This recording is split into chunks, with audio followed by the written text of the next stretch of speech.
ಗರ್ಭರಕ್ಷಾಂಬಿಕೆ ಅಮ್ಮನ ದೇವಸ್ಥಾನವು ದಕ್ಷಿಣ ಭಾರತದ ತಮಿಳುನಾಡಿನ ತಂಜಾವೂರು ಜಿಲ್ಲೆಯ ತಿರುಕ್ಕರುಕಾವೂರು ಎಂಬ ಸಣ್ಣ ಗ್ರಾಮದಲ್ಲಿದೆ. ಇದು ಶ್ರೀ ಮುಳಿದಾನಾಥರ್ ಮತ್ತು ಶ್ರೀ ಗರ್ಭರಕ್ಷಾಂಬಿಕೆ ಅಮ್ಮನಿಗೆ ಸಮರ್ಪಿತವಾದ ಪುರಾತನ ದೇವಸ್ಥಾನವಾಗಿದೆ.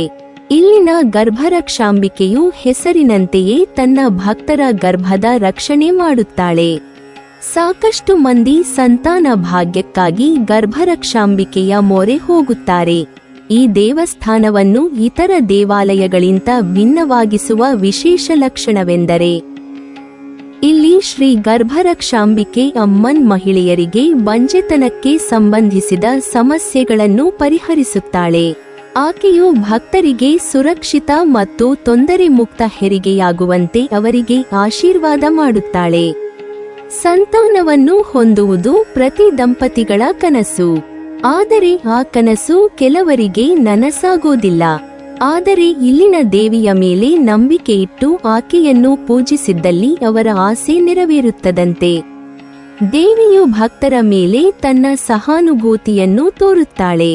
ಅವಳ ಸಹಾನುಭೂತಿಯೊಂದಿಗೆ ಮತ್ತು ಮಹಿಳೆಯರಿಗೆ ಗರ್ಭಿಣಿಯಾಗಲು ಸಹಕರಿಸುತ್ತಾಳೆ ಮತ್ತು ಮಗುವನ್ನು ಪೂರ್ಣಾವಧಿಯವರೆಗೆ ಯಾವುದೇ ತೊಂದರೆ ಇಲ್ಲದೆ ನೋಡಿಕೊಳ್ಳುತ್ತಾಳೆ.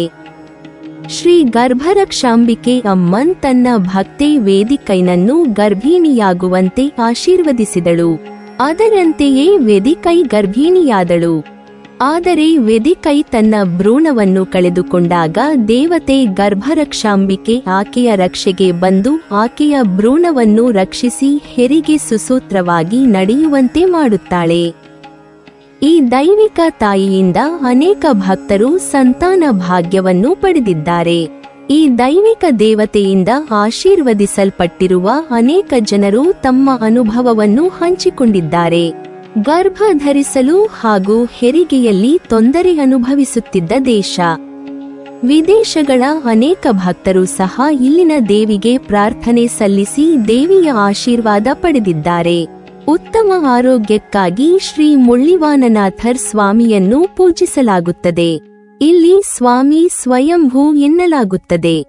ಇವತ್ತು ನಾವು ಆತನ ಮೇಲೆ ಮುಲ್ಲೈ ಕ್ರೀಪರ್ನ ಪ್ರಭಾವವನ್ನು ನೋಡಬಹುದು.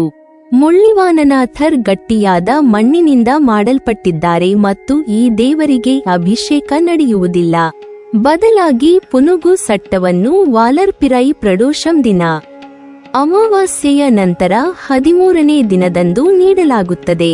ಈ ಪುನುಗು ರೋಗಗಳನ್ನು ಗುಣಪಡಿಸುವ ಶಕ್ತಿಯನ್ನು ಹೊಂದಿದೆ ಎಂದು ನಂಬಲಾಗಿದೆ. ಇದು ಗುಣಪಡಿಸಲಾಗದ ಚರ್ಮರೋಗಗಳು, ಹೃದಯ ರೋಗಗಳು ಮತ್ತು ಶಸ್ತ್ರಚಿಕಿತ್ಸೆ ಕಾರಣದಿಂದ ಬಳಲುತ್ತಿರುವ ಜನರಿಗೆ ಇಲ್ಲಿನ ಪ್ರಸಾದವನ್ನು ನೀಡಲಾಗುತ್ತದೆ. ತಿರುಕೂರುವು ತಂಜಾವೂರು ಕುಂಭಕೋಣಂ ಮುಖ್ಯ ರಸ್ತೆಯ ನಡುವಿನ ಪಟ್ಟಣದ ಪಾಪನಾಶಂನ ದಕ್ಷಿಣಕ್ಕೆ 6 ಕಿಮಿ ದೂರದಲ್ಲಿದೆ. ಬೆಂಗಳೂರಿನ ಭಕ್ತರು ಸೇಲಂ, ತಿರುಚಿ, ತಂಜಾವೂರು ಮತ್ತು ಅಲ್ಲಿಂದ ತಿರುಕ್ಕರುಕಾವರನ್ನು ತಲುಪಬೇಕು. ರೈಲು ಸೌಲಭ್ಯಗಳು ಲಭ್ಯವಿವೆ. ಬಹುತೇಕ ರೈಲುಗಳು ಪಾಪನಾಶಂ ರೈಲು ನಿಲ್ದಾಣದಲ್ಲಿ ನಿಲ್ಲುತ್ತವೆ. ಈ ರೈಲು ನಿಲ್ದಾಣವು ಬಸ್ ನಿಲ್ದಾಣಕ್ಕೆ ಹತ್ತಿರದಲ್ಲಿದೆ. ಭಕ್ತರು ಈ ಸೇವೆಯನ್ನು ಪಡೆಯಬಹುದು. ನೀವಿನ್ನೂ ನಮ್ಮ ಚಾನೆಲ್ ಅನ್ನು ಸಬ್ಸ್ಕ್ರೈಬ್ ಮಾಡಿಲ್ವಾ? ಹಾಗಾದರೆ ಈ ಕೂಡಲೇ ನಮ್ಮ ಇತಿಹಾಸ ದರ್ಶನ ಚಾನೆಲ್ ಅನ್ನು ಸಬ್ಸ್ಕ್ರೈಬ್ ಮಾಡಿ ಮತ್ತು ಪಕ್ಕದಲ್ಲಿರುವ ಬೆಲ್ ಐಕಾನ್ ಅನ್ನು ಪ್ರೆಸ್ ಮಾಡಿದರೆ ನಮ್ಮ ಹೊಸ ವಿಡಿಯೋಗಳನ್ನು ನೋಡಬಹುದು.